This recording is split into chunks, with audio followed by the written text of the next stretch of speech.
Assalamualaikum warahmatullahi wabarakatuh. Saya Fikri Sofian, nomor pokok mahasiswa 183112700650010.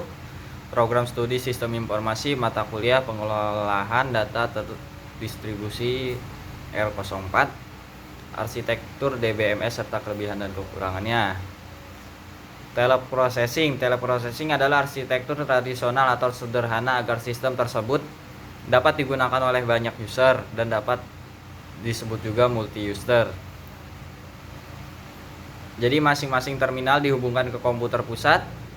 Jadi masing-masing terminal tidak dapat berfungsi sendiri-sendiri. Terminal-terminal tersebut mengirimkan pesan melalui subsistem pengontrol komunikasi pada sistem operasi ke program aplikasi yang bergantian menggunakan layanan DBMS. Kelebihannya, murahnya biaya telekomunikasi sekarang memungkinkan terminal untuk saling berhubungan untuk membentuk real-time system, memungkinkan pemakai komputer bersama-sama menggunakan komputer akan membagi waktunya bergantian untuk tiap pemakai. Sedangkan untuk kekurangannya membutuhkan komputer besar atau mainframe yang harga sangat mahal.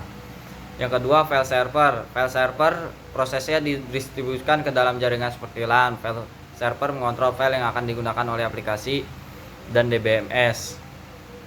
Kelebihannya dapat membagi file seperti dokumen, spreadsheet, gambar, dan database.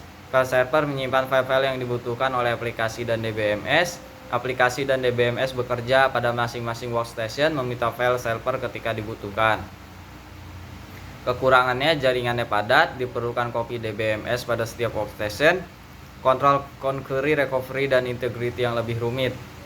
Selanjutnya yang ketiga, client server. Client server adalah proses yang membantu klien untuk menemukan sebuah sumber yang ada dalam sebuah server. Dalam basis client server mempunyai tugas mengatur interface, menerima permintaan pemakai, memeriksa sintak.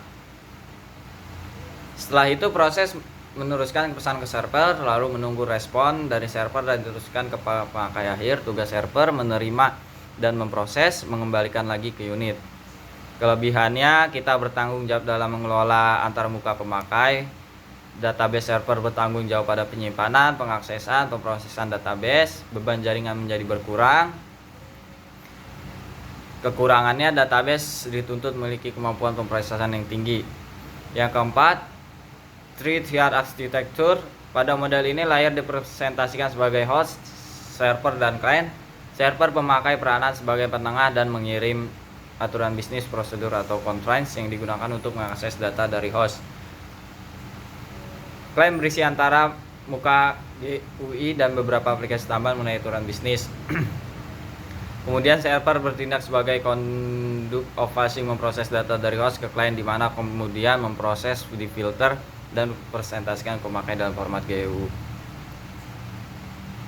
Kelebihannya, segala sesuatu mengenai database terinstalisasikan pada sisi server. Begitu pula dengan mengkonfigurasikannya. Yang kedua, apabila terjadi kesalahan pada salah satu lapisan, tidak akan menyebabkan lapisan ikut salah. Skala yang besar, keamanan di belakang firmware, transfer informasi antar web, server, dan database optimal. Lebih susah untuk merancang, lebih susah untuk mengatur, dan lebih mahal. Di antara keempat arsitektur di atas, saya memilih client server karena bisa dijalankan di mana saja asal server itu tetap hidup dan lebih mudah untuk diimplementasikan ke bisnis atau yang lainnya. Ya, sekian dari saya. Mohon maaf apabila ada kesalahannya. Assalamualaikum warahmatullahi wabarakatuh.